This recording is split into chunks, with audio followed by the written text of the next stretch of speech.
I Hate the News is the weekly news bulletin from I Hate Politics podcast, a show about a human activity we love to hate. I'm Sunil Dasgupta. It's March 10th, 2026. Data center battles arrive in multiple counties in Maryland. Last week, we reported pushback against the Atmosphere data center being planned at the site of the old Dickerson coal power plant in Montgomery County, Maryland. Controversy has been brewing in Calvert County in southern Maryland, where the community just found out that a proposed large data center whose owner had been anonymous for 2 years under an NDA signed by the county's Board of Commissioners is actually Amazon Web Services.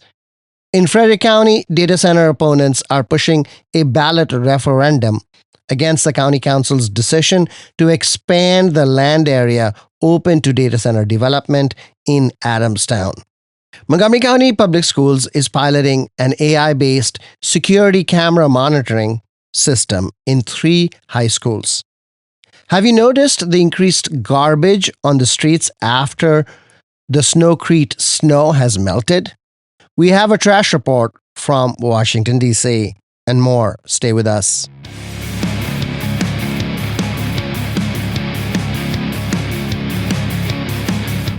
I Hate Politics is a podcast about our neighborhoods, workplaces, schools and streets, and our local governments as they function in diverse and democratic societies.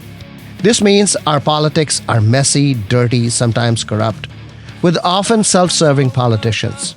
But no matter how much we may hate politics, we are never exempt from it, even when we refuse to participate.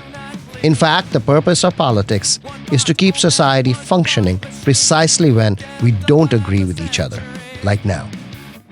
Music for this episode comes from Washington, D.C. progressive rock band A Shrewdness of Apes.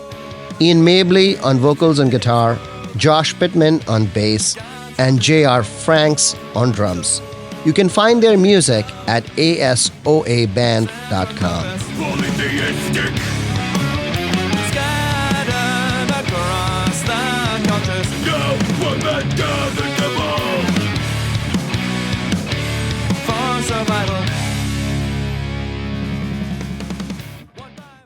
Last week, we reported pushback from climate activists against the Atmosphere data center proposed at the site of the old Dickerson coal power plant in Montgomery County.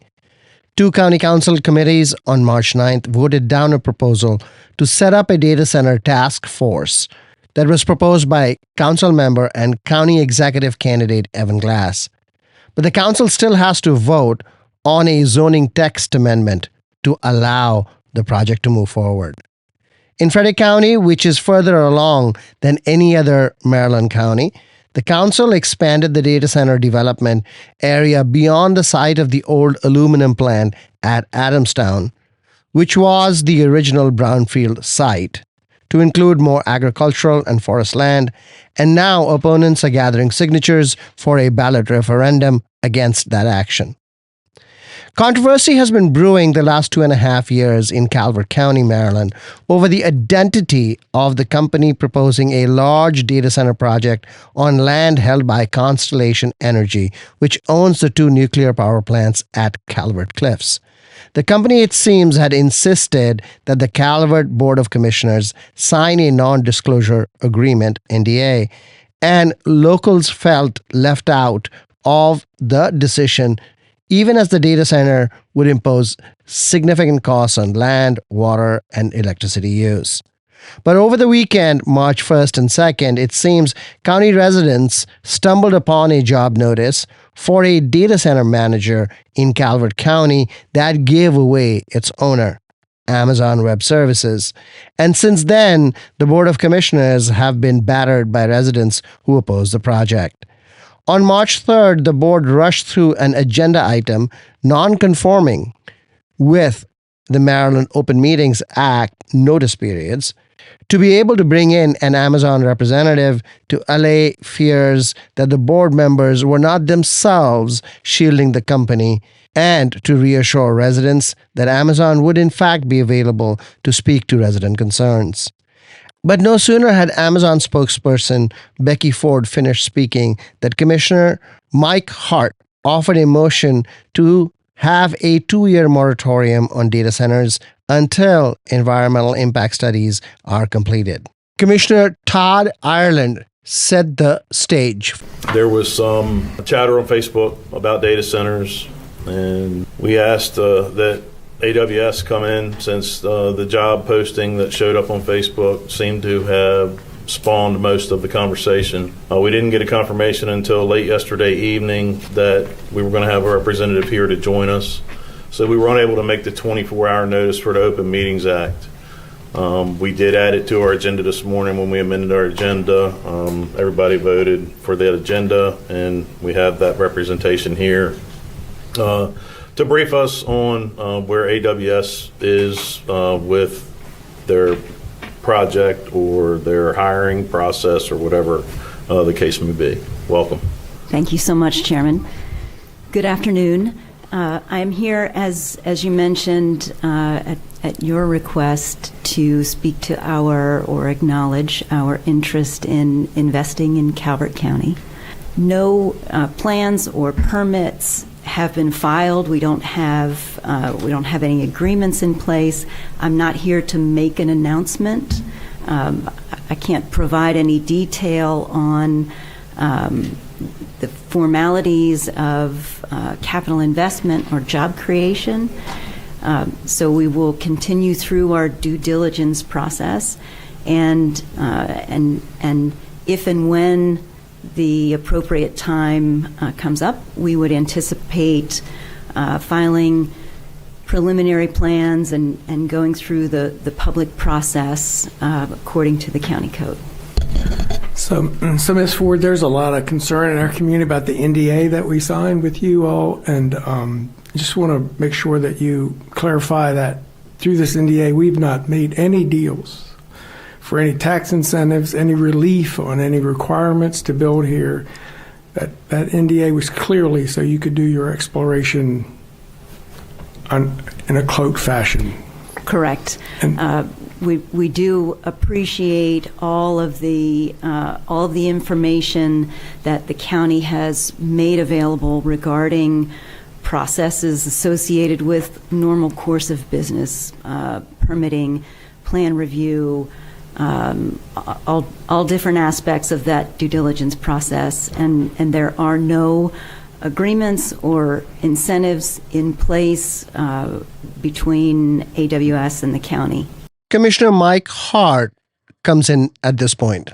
I move the Board of County Commissioners impose an immediate moratorium for a period of 24 months on any approvals, permits, rezoning, site plans, construction, authorizations, or other official actions related to a data center development until a comprehensive environmental impact statement evaluating land, air, and water impacts is completed and formally presented to the public. Do you think it would take 24 months? I believe so. And what do you base that on? Because by the time you get your groups together, get your studies, get back, and give people the proper time to respond and get questions asked, I think 24 months on a project this large, something this new that we've never experienced, with all the misinformation that's out there, gives the community attempt that if this is a good thing, it gives the community an opportunity to be behind it and not oppose it. I'm the only one sitting up here that lived through the LNG facility. When the residents were told about LNG facility, they believed they had an opportunity to stop this facility. They believed that they had an opportunity to express their concerns. That wasn't the case.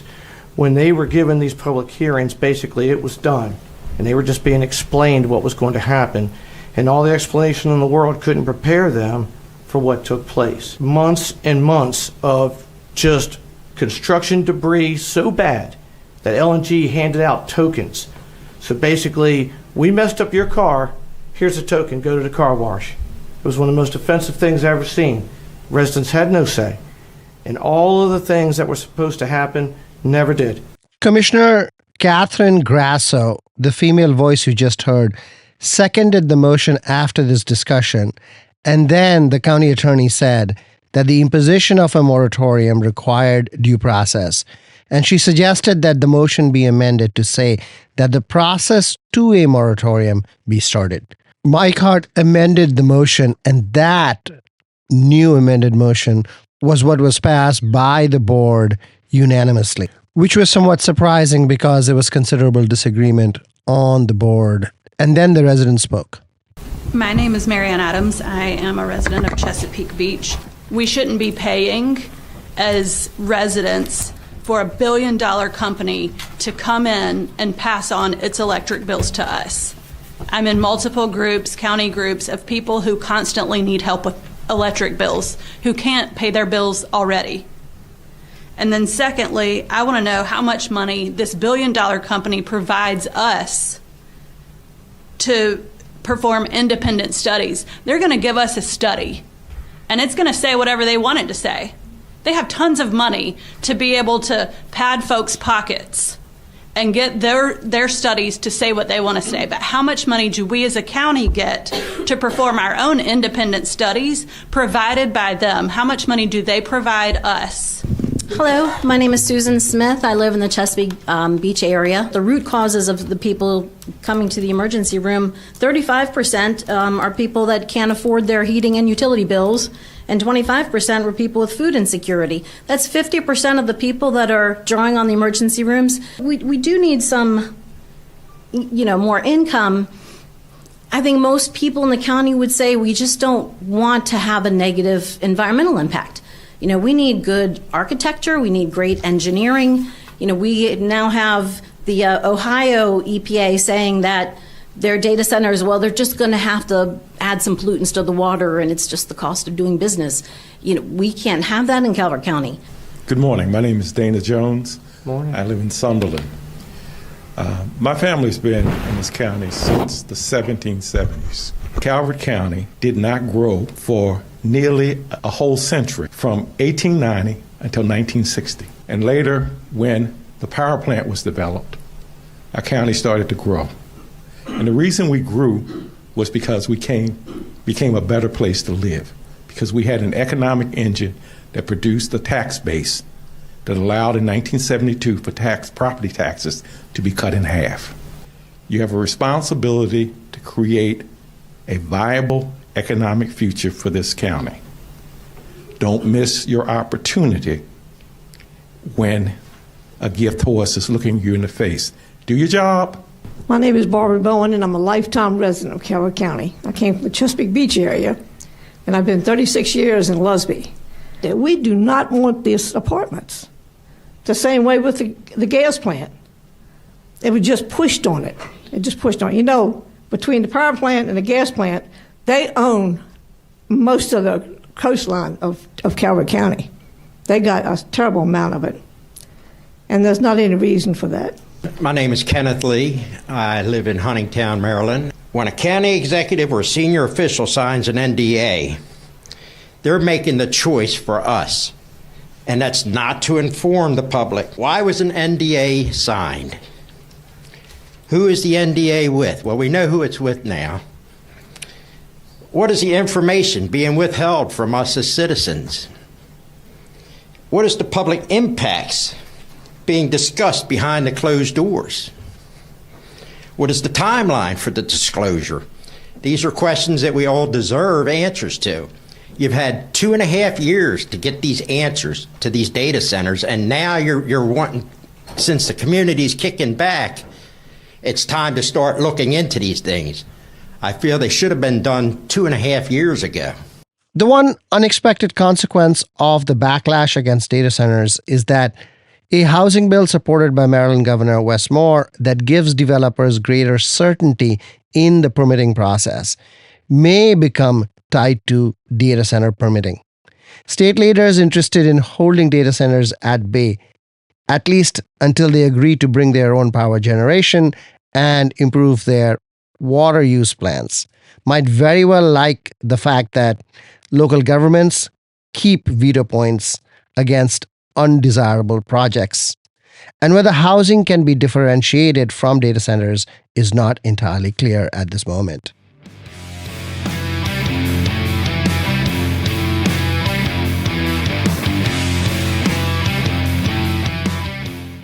The Montgomery Banner reported yesterday that MCPS is now running pilot projects to test AI-based security camera monitoring in 3 high schools: Seneca Valley, Magruder, and Bethesda Chevy Chase. Joel Schwartz is a cybersecurity and privacy expert who is also the vice chair of MCCPTA's Technology Committee, which has been asking MCPS questions about this initiative. It is called Volt AI. It's a local company. They're based in Bethesda, I believe, East-West Highway. But late last year, they signed a contract with MCPS to perform a pilot, a 30-day pilot, no cost to MCPS. The idea being to monitor video cameras that MCPS says it can't possibly monitor because there are hundreds in each school, looking for suspicious activity, whatever they define it as, which includes weapons, loitering, medical emergencies, etc.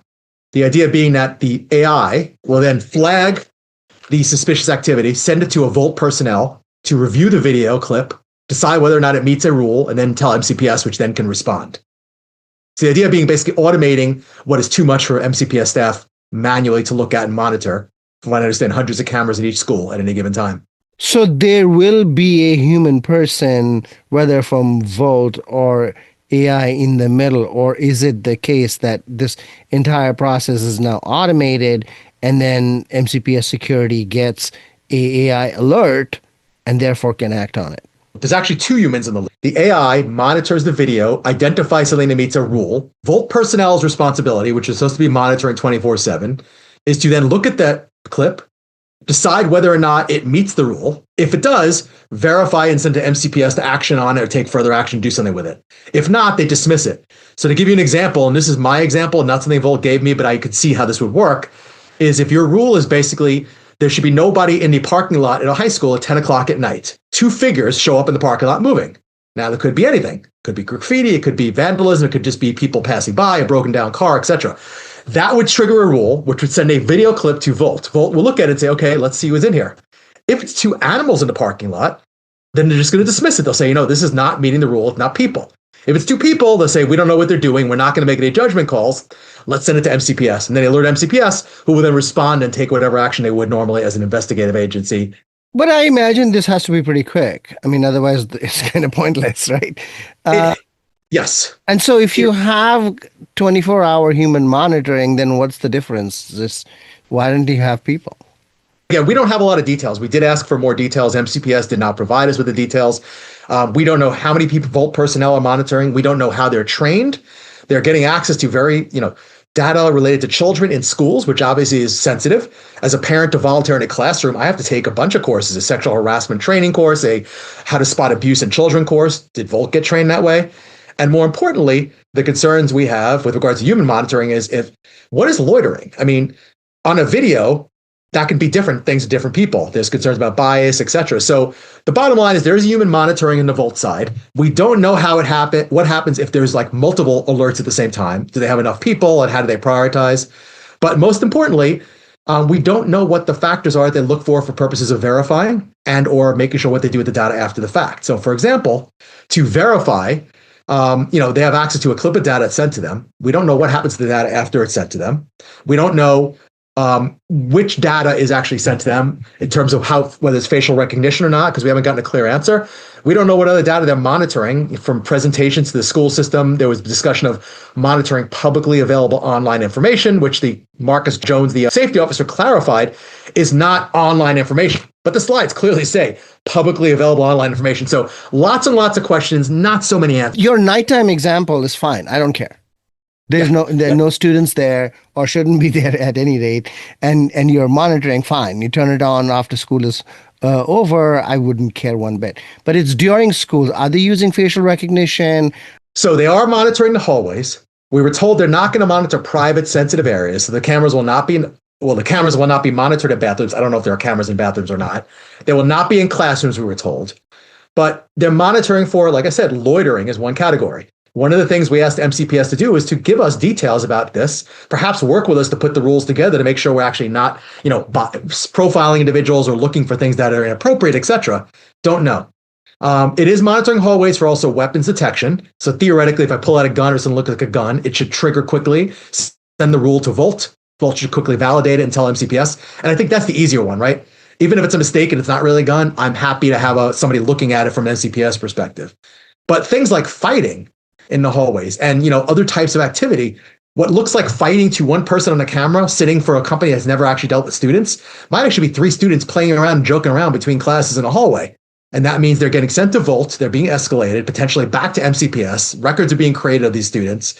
We just don't know what happens with the data, what it's being used for, how it's being assessed, and what the results are after the fact in terms of what's the use of this data in terms of disciplinary action, records, etc. So the concern is not so much the idea, but rather the execution and the lack of safeguards and documentation. Well, if Volt can have a few humans do this, why can't MCPS just have the few humans do it itself? My understanding is they're trying to understand whether the technology works and how good it works.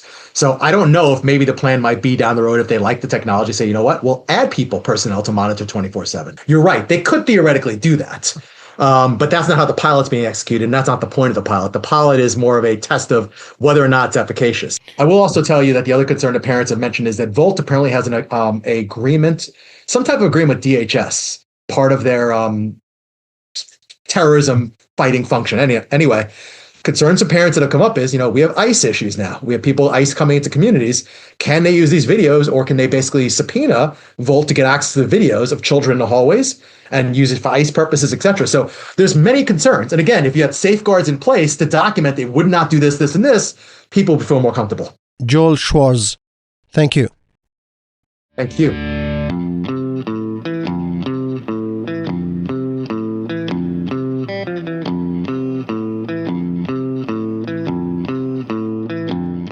The mountains of snow from Snowcrete are almost gone, but the trash trapped by the snow is now strewn down our roadways headed toward the Chesapeake Bay and eventually the oceans.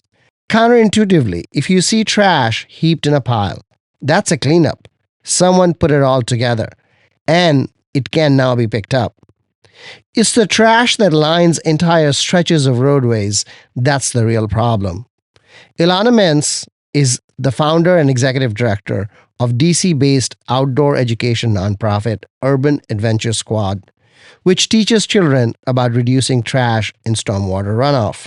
Full disclosure, I am married to Ilana. All cities have trash problems. DC's no exception. Since the January snowstorm, I've seen more trash on the streets across DC, including along the highway exits, like at 295, Baltimore-Washington Parkway, than I've ever seen before. Most of what I'm seeing is along the tree lawn, which is the grassy area between the sidewalk and the curb, and along the streets at the curb line. And when we see that, it really shows us the path of stormwater, rainwater, from the melting snow and ice, from the rain events of the last few weeks after the storm. That path is going directly into the storm drains, or what we call the sewers. What we're seeing, I think, is that there's a bunch of trash that was stuck under the ice for weeks, and it's just everywhere. Most of what I'm seeing is plastic trash. So things like single-use juice and soda bottles, snack packaging, food containers, and it's like strewn around. It's not in piles. When I do see like a rare, the occasional pile of trash, it seems like it's a cleanup effort, like a neighborhood or resident cleanup effort. Most of it's just looks like it's just thrown everywhere, but it's most likely carried by wind and water. I'd imagine that the snow prevented street sweeping, and this is part of that. So street sweeping seems to have resumed. Friday I was in Ward 7. I was on Nanny Hill and Burroughs Avenue, big thoroughfare, and there seemed to be less trash. The side streets seem still pretty plagued. You usually see a little trash here and there. It's literally everywhere. It's in front of schools and community centers that Urban Adventure Squad, spends time at, in and through Ward 7. Once that trash that we're seeing enters the storm drain on the block, it's really tough to keep it out of the local waterways. One reason why is that the DC budget has slashed funding for efforts like, for example, the cleaning and maintenance of these band-along trash traps on the Anacostia River. So that's an effort that organizations like Anacostia River Keeper have been funded for. That funding was slashed in last year's budget. So we cannot keep, usually what you see in those traps is huge amounts of single-use plastic bottles. And so now because we're seeing more of that throughout the streets, which we notice because we just don't, we know what the amounts that we see when we do neighborhood litter cleanups versus what we're seeing now. Those trash traps are probably choking and they cannot be emptied. So I imagine that the trash traps are going to catch some of this and you will see larger volumes at those traps if they can be monitored and emptied. But generally, when you talk about higher volumes of trash, what do you mean? These are not mountains of trash. If I am driving on 295 or getting onto the Washington Parkway, it is not uncommon that I would see some bottles, cans, food packaging sort of collected. They're probably wind blown or water driven. But now you just see it's just all along the exit, higher volumes, larger amounts. When I was in Ward 7 last week, I spent probably 20 minutes along one curbside, corner to corner. In that time, I probably collected 25 pounds of trash, primarily plastic. On a regular day, that would be much less. If I had to make like a rough estimate, maybe it would be 5 pounds. The distance that I walked, the amount that I worked, that is just a staggering amount of trash for a 1 block area. This nature in which this garbage is strewn is a function of water, stormwater, rainwater running down the streets and into the stormwater drains. And when we don't see them collected, that's a bigger problem than if they were collected in piles. That means somebody has cared enough to put them together. Yes, and there's no mechanism for the city to fix this unless they add additional resources. This is not residential or commercial trash pickup. This is just trash everywhere. But the amount is beyond, I think, what individuals and communities can do. So there are a few things that people can do. One is to do what I did, which is if you have a trash grabber, spend 30 minutes on any street and just pick up some trash. You can make a really quick difference. And the most important thing to remember is every piece of trash you put in the bag is one less one that goes into the storm drain. Another thing you can do is contact your council member. DC residents, if you don't know who that is, you can go to dccouncil.gov, scroll to the bottom of the page, and you can enter your address or the address of where you are. I think what's important here is that letting members of the council and other DC officials know that this is really beyond what we can do, that this really is going to take additional city resources and help, additional street sweeping where it's possible. The third thing is wherever it's possible and affordable, reduce your single-use plastic consumption and ask companies and bakeries and restaurants to do the same. That is not going to solve this particular problem. This is a longer term solution. Corporations are actively polluting our neighborhoods and they leave cities and counties to bear the cost of cleanup. Anonymous, thank you. Thank you. Even though we cannot see, hard to explain if you don't believe.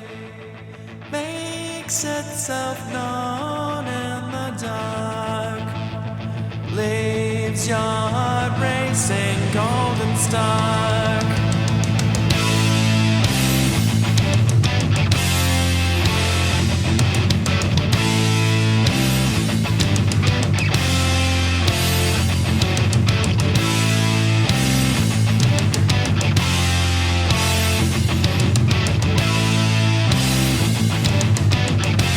That's all for this episode. Be sure to check out our feature interview series that comes out Friday mornings. I Hate Politics is produced by me, Sunil Dasgupta. Music for this episode comes from Washington, D.C. progressive rock band A Shrewdness of Apes. Ian Mabley on vocals and guitar, Josh Pittman on bass, and J.R. Franks on drums. You can find their music at asoaband.com. If you want to share your music on the show or know someone else who might want to, please email us at producer@ihppod.org. I hope you'll subscribe and share the podcast as we bring you stories about politics close to you and to your home. See you next time.